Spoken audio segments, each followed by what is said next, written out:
नमस्कार दोस्तों, RG life line classes में आपका स्वागत है।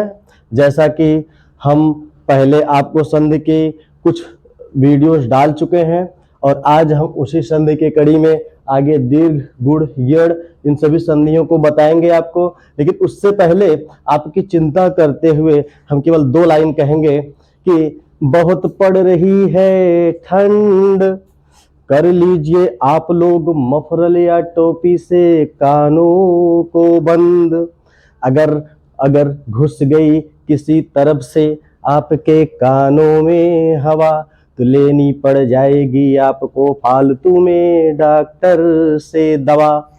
तो इस बात को ध्यान में रखते हुए आप लोग ठंडी बहुत ज्यादा पड़ रही है और आप देख रहे होंगे आज हम भी बहुत ज्यादा गर्म कपड़ों से बंधे हुए हैं, अर्थात कहने का मतलब ठंडी का कहर जारी है। तो आप लोग इस ठंडी के कारण पढ़ाई लिखाई पे अपने असर मत पड़ने दीजिएगा और हम यही कहेंगे कि आप लोग ठंडी को देखते हुए अपनी पढ़ाई लिखाई अच्छे से जारी रखिए। और उसी के संदर्भ में आज हम आपका संधि का अगला वीडियो लेकर आए हैं और संधि में आज हम आपको बताएंगे दीर्घ संधि के बारे में।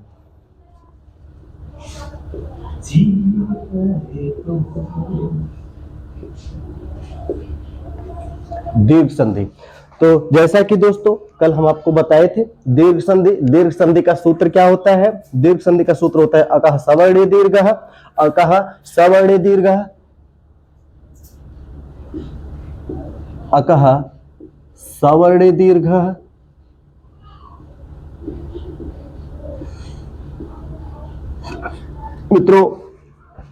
मित्रों कल हम आपको सभी संधियां जो कि दीर्घ संधि, गुण संधि, यड़ संधि, वृद्धि संधि, अयादि संधि, हमने आपको कल सबके सूत्र आपके इस बोर्ड पर हम लिखकर आपको दिखा दिए थे, आपको बता दिए थे।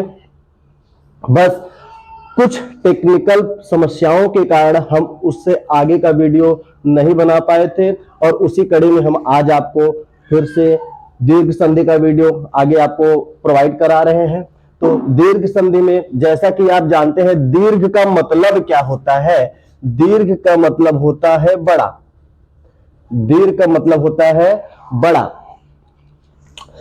तो पहले तो हम दीर्घ संधि की परिभाषा देख लेते हैं। इसमें लिखा है इसका सूत्र अकः सवर्णे दीर्घः। हाँ मित्रों, आप चाहे 9 में हो, 10 में हो, 11 में हो, 12 में हो, मेरा ये जो संधि का टॉपिक है यह सभी क्लास के लिए फायदेमंद है और आप इसको अच्छे से पढ़िएगा, अच्छे से देखिएगा। और देखिए इसी में हम आपको बता रहे हैं, जैसे अकः है, अकः का मतलब होता है एक अक प्रत्याहार होता है और अक प्रत्याहार में आपका अ, ई, उ, री, ली। जैसा कि मित्रों अब आपको बता दें हमको अक प्रत्याहार मिला कहां से।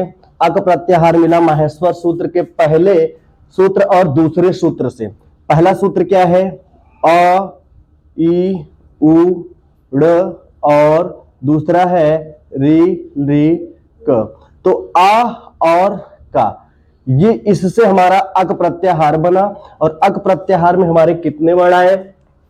हमको आ से शुरू है तो आ से लेना है, आ, ई, उ, री, ली। देखिए आप कहेंगे कि हमने ड़ को क्यों नहीं लिया। जितने हलंत वाले वर्ण मिलेंगे उन हलंत वर्ण को हम प्रत्याहार की श्रेणी में गिनती में नहीं रखेंगे। और इसी के साथ में आप देखेंगे ये अक प्रत्याहार समझ में आया होगा। इसके बाद आपका है सवर्णे। सवर्णे का मतलब है समान वर्ण। सवर्णे अर्थात समान वर्ण। समान वर्ण किसका समान वर्ण, अब आपको तो यह समझ में आ ही गया होगा। हम अक प्रत्याहार बता रहे हैं तो अक प्रत्याहार में जो वर्ण आएंगे इसी का समान वर्ण होगा। अर्थात आ के साथ आपका आ होना चाहिए, ई के साथ ई, उ के साथ उ, री के साथ री और री के साथ री होना चाहिए। तो इसमें क्या है, अब आ है तो आ से छोटा आ और बड़ा आ भी होता है। तो कहने का मतलब आपका देख लीजिएगा, ये दोनों मिलेंगे तो क्या इसकी इसी का क्या हो जाएगा, दीर्घ हो जाएगा। अब देखिए थोड़ा सा यहां पर आपका जैसे अ धन अ बराबर आपका हो जाता है बड़ा आ।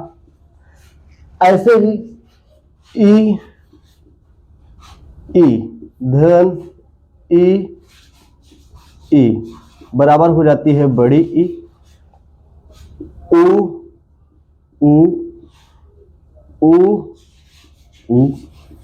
ये आपका हो जाता है बड़ा उ। री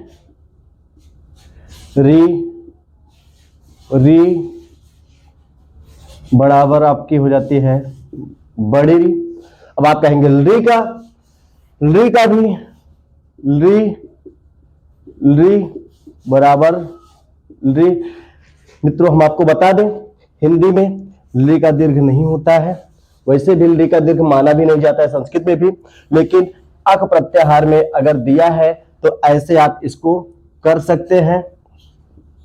और अब यहां पर आपको यह देखना है इसके कुछ उदाहरण। पहले तो हम आपको परिभाषा भी इसमें पहले बता दें, अब क्या बनेगी इसकी परिभाषा। इसकी परिभाषा बनेगी जब ह्रस्व या दीर्घ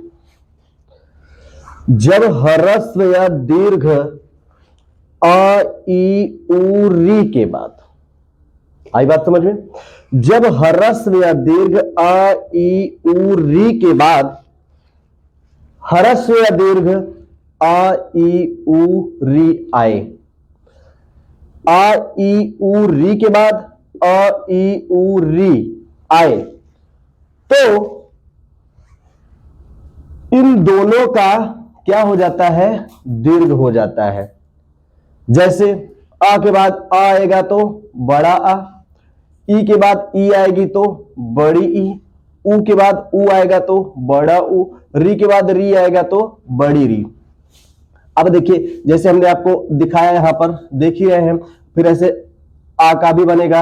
अब ऐसे ई का भी देख लीजिए आप, और ऐसे इधर की ई का भी बन जाएगा आपका, उ का भी आप देख सकते हैं, बनता चला जा रहा है सब।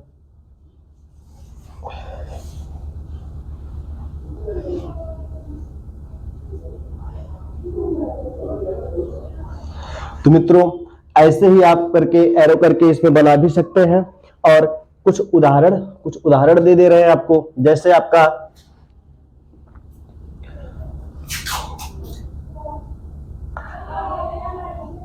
विद्या होता है, विद्या के साथ आप आलय को जोड़ सकते हैं।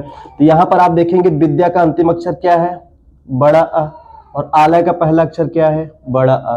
तो बड़ा आ, यहां देखिए बड़ा आ है ना, बड़ा आ के साथ बड़ा अ मिलेगा तो क्या हो जाएगा, बड़ा अ हो जाएगा। तो यहां पर हमारा बन जाएगा बड़ा आ, तो बन जाएगा क्या हमारा बराबर, ये हमारा बन जाएगा विद्यालय। अब इसके बाद जैसे ये तो बड़ा आ का उदाहरण हो गया, एक छोटा का उदाहरण देख ले रहे हैं हम। पुस्तक धन आलय। मित्रों अब देखिए पुस्तक में इसका अंतिम अक्षर आपको क दिखाई दे रहा होगा। मैंने आपको पहले भी बता रखा है कि जितने भी बिना हलंत वाले वर्ड मिलेंगे उसमें छोटा आ मिला होता है। तो आप देखिए पुस्तक में अंतिम अक्षर क्या हुआ, आ हुआ, और इसका पहला अक्षर बड़ा आ। तो आ और आ मिलकर आपका बड़ा हो जाएगा। देखिए आ के बाद बड़ा आ आया है कि नहीं, तो ये हमारा बन जाएगा बराबर पुस्तकालय। ये हमारा बना पुस्तकालय। ठीक है मित्रों। अब देखिए यहां पर अब आई ई की। अब ई में क्या होगा, जैसे आप देखिए नदी होता है, नदी के साथ ई हम लगा दे रहे हैं। यहां पर बड़ी ई लगी है और ये भी बड़ी ई है, ई और ई मिलकर क्या हुआ, बड़ी ई। तो ये बराबर आपका बन जाएगा, बराबर आपका बनेगा पूरा शब्द मिलके ये नदीश हो जाएगा। और इसी कड़ी में आगे देखते हैं, जैसे आप देखते हैं कपि धन ईश हो गया, कपि धन ईश हुआ। तो यहाँ पर कप ईंधन इस के साथ जब मिलाएंगे, यहाँ पर छोटी ई है, ये बड़ी ई है। आप देखिए मित्रों, यहाँ पर ई है कि नहीं है, यहाँ बड़ी ई के साथ बड़ी ई का हमने यहाँ पर मेल करा दिया, अब यहाँ छोटी ई के साथ बड़ी ई का मेल करा दिया। तो यहाँ पर ई के बाद ई मिला तो आपका ये भी बड़ी ई हो गया, ये आपका बन जाएगा कपीस। तो मित्रों ऐसे ही हम ऊ का भी निकाल लेंगे, ऐसे ही हम री का भी निकाल लेंगे।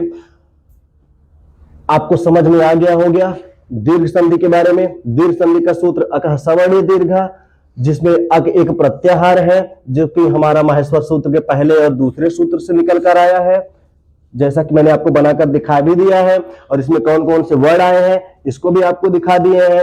हमने आपको इसकी परिभाषा बता दी। सवर्णे का मतलब हुआ समान वर्ण और दीर्घ मतलब दीर्घ, दीर्घ मतलब दीर्घ हो जाएगा, अर्थात अक प्रत्याहार के बाद। अक प्रत्याहार के बाद ऐसे भी परिभाषा बना सकते हैं, अक प्रत्याहार के बाद इसी का समान वर्ण आए तो दोनों का क्रमशः क्या हो जाता है, दीर्घ हो जाता है। और मैंने आपको इसमें पहले बताया, जब ह्रस्व या दीर्घ आ ई उ री के बाद इसी का समान वर्ण आ ई उ री आए तो उसके स्थान पर उसका क्या हो जाता है, बड़ा आ बड़ी ई बड़ा उ बड़ी री हो जाती है। और हमने आपको उदाहरण के माध्यम से दो में हमने आपको आ और ई का दिखा ही दिया है।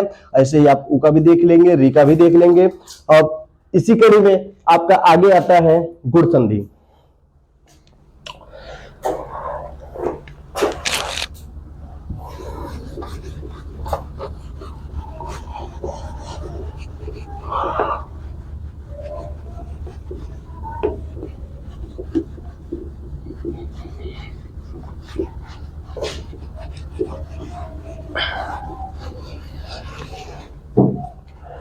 मित्रों गुण संधि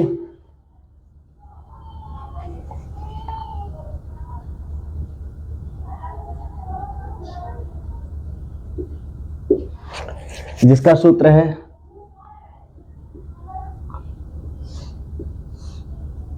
आद गुणा, इसका सूत्र है आद गुणा। और जब हम इसकी परिभाषा पढ़ेंगे, इसकी परिभाषा पहले हम इसका डायग्राम बना देते हैं। देखिए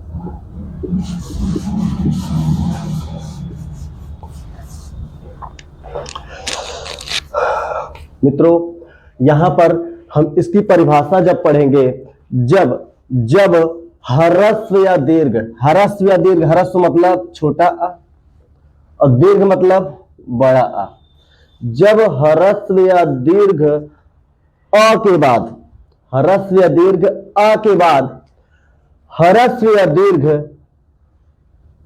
ई उ री आए, जब ह्रस्व या दीर्घ अ या आ के बाद ह्रस्व या दीर्घ ई उ री आए तो उसके स्थान पर क्रमशः ए उ अल हो जाता है। जब ह्रस्व या दीर्घ अ के बाद ह्रस्व या दीर्घ ई उ री आए तो उसके स्थान पर क्रमशः ए ओ अल हो जाता है। तो मित्रों जैसा कि आप देख पा रहे हैं, आ के बाद ई होगा तो ए होगा, आ के बाद उ होगा तो ओ होगा, आ के बाद री होगा तो अर होगा और आ के बाद री होगा तो अल होगा। तो हम कुछ उदाहरण के माध्यम से इसको समझ लेते हैं। जैसे हम लोग पढ़ते हैं, देखिए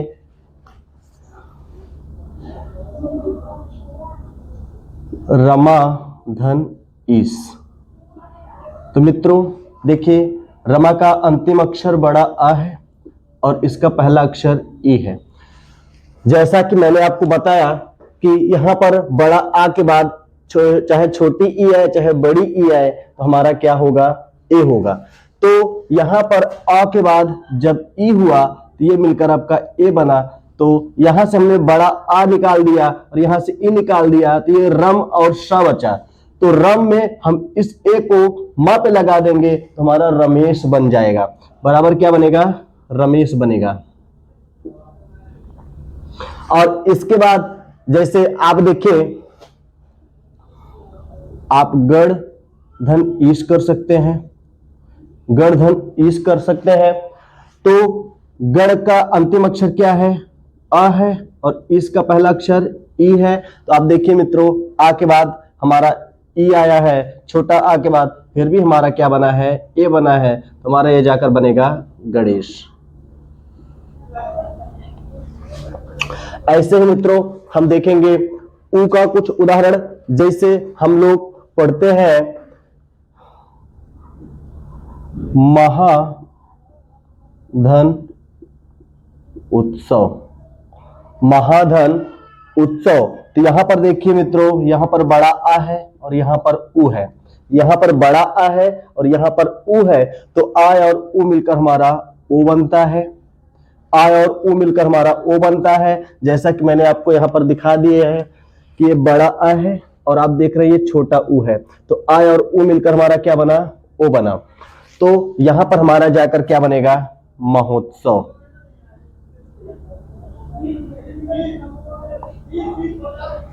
महोत्सव। और इसके बाद हम यहीं पर अगला उदाहरण देख लेते हैं। जैसे हम कहें कि जल उत्सव। अब देखिए मित्रों, जल का अंतिम अक्षर क्या है, छोटा आ है, और उत्सव का पहला अक्षर क्या है, ऊ है। आ और ऊ मिलकर हमारा क्या बनेगा, ओ बनेगा। यह मिलकर हमारा जब ओ बन गया तो हमारा ये पूरा रूप बन जाएगा जलोत्सव। ठीक है मित्रों, आपको समझ में आया होगा। और ऐसे ही री के साथ में है और ऐसे ही री के साथ में है। हम री का एक उदाहरण दे रहे हैं, री का एक उदाहरण दे रहे हैं। यहां पर जैसे आप कहते हैं महाधन ऋषि, महाधन ऋषि। तो आप देखिए यहां पर बड़ा आ है कि नहीं है, यहां पर री है कि नहीं है। देखो यहां बड़ा आ है ना, यहां पर री है ना, तो हमारा आ और री मिलकर क्या बना, अर बना। अब आप सोचेंगे कि हम अर लगाएंगे कैसे। यहां से आपने बड़ा आ निकाला, जब आपने बड़ा आ निकाला तो ये क्या हुआ, मह बच गया। और री निकाल दिया आपने तो यहां पर सी हुआ, क्या हुआ, सी। और यहां पर अर आपका बन ही गया है। तो आप देखिए मित्रों, जब ये आपका अर मिल गया है तो ये आ आपका हा में चला जाएगा, और ये रा जब ये आ हा में चला जाएगा तो आप ऐसे कहेंगे महर्षि। अब आप देखते हैं ये शुद्ध रूप में तो नहीं दिखाई दे रहा है, हम इसका शुद्ध रूप जब देखते हैं तो हमारा महर्षि इस रूप में दिखाई देता है। आई बात समझ में। तो जैसे एक बात और है, देखिएगा कुछ दिक्कतें आती हैं, महर्षि, देवर्षि, हाँ, वर्षर्तु, वर्षर्तु।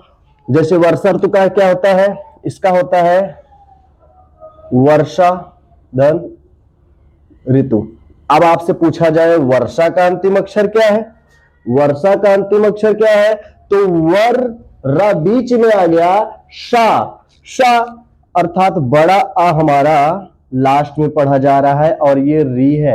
आ और री मिलकर हमारा अर हुआ, तो हमारा जाकर लास्ट में बनेगा वर्षर्तु।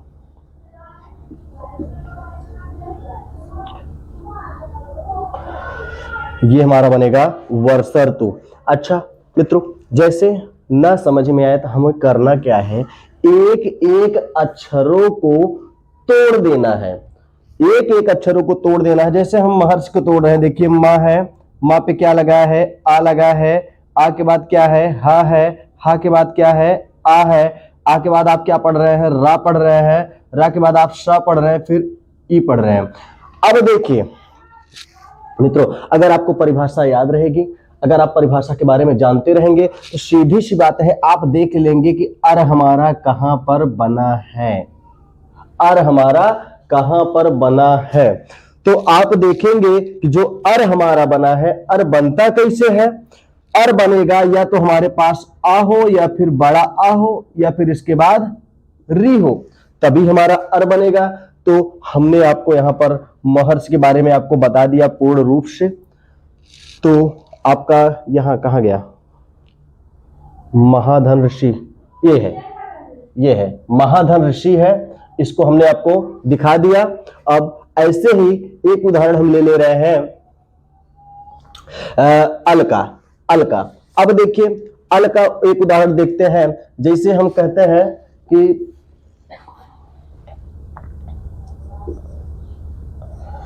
तवधन लिकारः, तवधन लिकारः। अब देखिए ये तव है, तव का अंतिम अक्षर क्या है, आ है, और री का अंतिम अक्षर क्या है, री है। तो री का पहला अक्षर क्या है, री है। तो यहां पर आ और री मिलकर हमारा क्या बना है, अल बना है। क्या बना, अल बना। अब हमें ये री से मतलब यहां पे नहीं है, क्योंकि री हमने तो यहां ले लिया। जब हमारा अल बना तो तब में हम अल जोड़ देंगे, क्या बन जाएगा, तवल, और ये कार हम जोड़ देंगे तो हमारा बन जाएगा तवल कारा। तो मित्रों, आपको हम दीर्घ संधि और गुण संधि दोनों संधियों के बारे में अच्छे से बता चुके हैं। हाँ, जो आपको ना समझ में आया हो, कोई दिक्कत हो, परेशानी हो, आप कमेंट बॉक्स में कमेंट करके बता दीजिएगा। लेकिन हमारे चैनल को लाइक, सब्सक्राइब और शेयर जरूर कर दीजिएगा। इसी के साथ नमस्कार, धन्यवाद।